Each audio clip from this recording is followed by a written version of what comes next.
You think it is a relationship, but you are the only one holding it together. And the worst part is, nobody told you.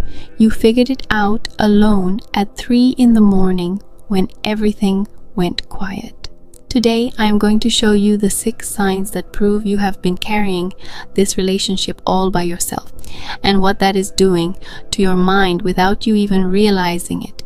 If that hits close to home, hit subscribe, because what comes next will change the way you see everything. There is something deeply painful about realizing that the person you have been pouring yourself into was never really pouring back. And the reason it hurts so much is not just the loss. It is the time, the energy, the version of yourself you gave away, thinking it would eventually be returned. But here is what psychology has proven over and over again. Most people who are stuck in a one-sided relationship do not even know it. They convince themselves that the other person is just busy, just going through something, just needs a little more time. And so they wait, they adjust, they shrink, they give more, and the cycle never stops. Because nobody ever taught them what the warning signs actually look like from the inside. Sign number 1 is that you are always the one who initiates. Think about the last 5 conversations you had with this person. Think about the last 5 times you made plans. Think about the last 5 times you checked in just to see how they were doing. Now ask yourself, how many of those were started by them? If your honest answer is close to 0, then your nervous system already knows what your heart refuses to accept.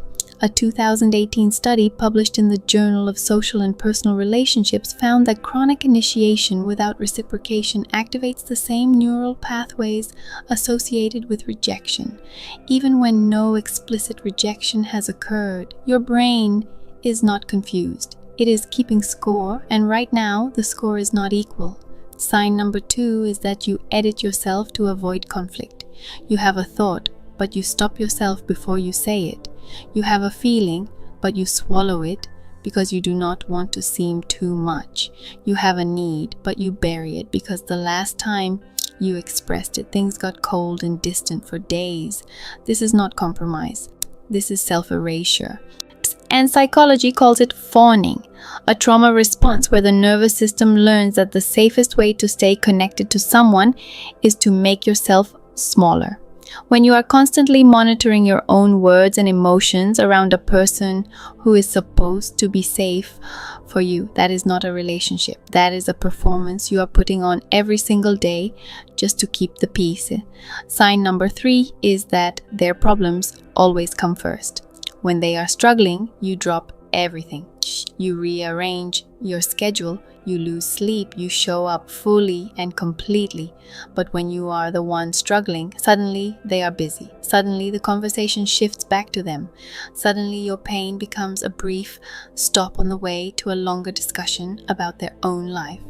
Now, psychologist Harriet Lerner wrote extensively about this dynamic in her research on emotional labor and describing how one person in a relationship consistently absorbs the emotional weight of 2 people while the other remains largely unburdened. Over time, this creates a profound imbalance that manifests as chronic exhaustion, not physical tiredness, but the kind of deep soul-level fatigue that comes from never being truly held by the person you keep holding up.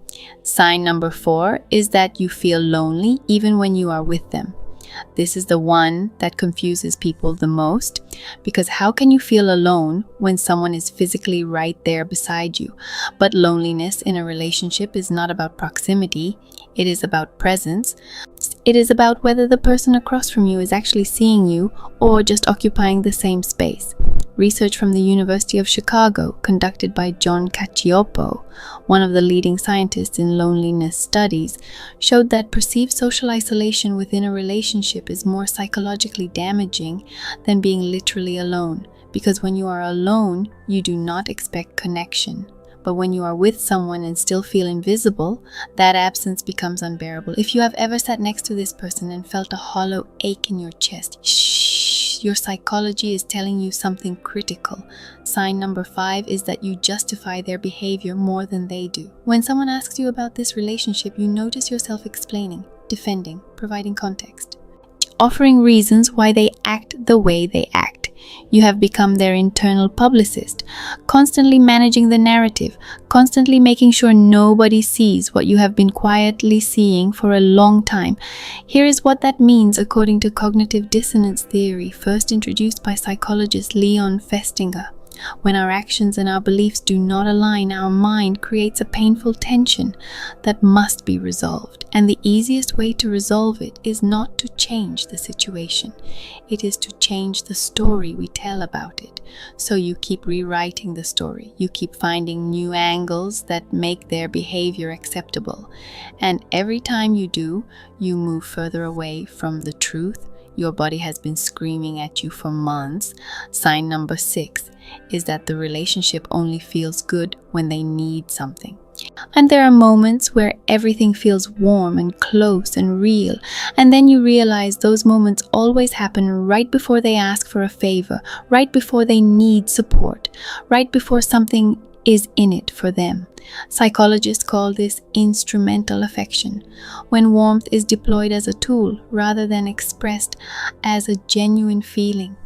And the cruelest part of this pattern is that it keeps you hooked because your brain registers those warm moments as evidence that the connection is real, without recognizing that the warmth is conditional and calculated. You are not being loved in those moments. You are being prepared. Here is what I need you to understand before you close this video. Recognizing these signs is not about blaming yourself for staying. It is not about shame. It is not about feeling foolish for giving so much of yourself to someone who was not capable of meeting you halfway. Psychology does not judge the heart for loving. It studies the patterns that the heart falls into when it has never been shown what mutual love actually feels like. And the truth is, most people who end up in one-sided relationships are not weak. They are deeply empathetic. They are wired to give. They are the people who would rather absorb pain than cause it. But empathy without boundaries is not a virtue. It is an open wound. And the first step toward healing is not cutting someone off or burning everything down. It is simply seeing clearly. Because once you see the pattern, really see it, you can no longer unsee it. And that clarity, even when it hurts, is the beginning of everything. If this video made you stop and think about someone in your life, if something here hit differently than you expected, then you are exactly where you need to be. This channel exists for one reason: to give you the psychological tools to understand yourself and the people around you at a level most people never reach. Every single week, we go deeper, we go further, we cover the things that nobody talks about, but everybody needs to hear. So if you are ready to stop guessing and start understanding, subscribe right now and turn on notifications, because the next video is going to change the way you see people forever.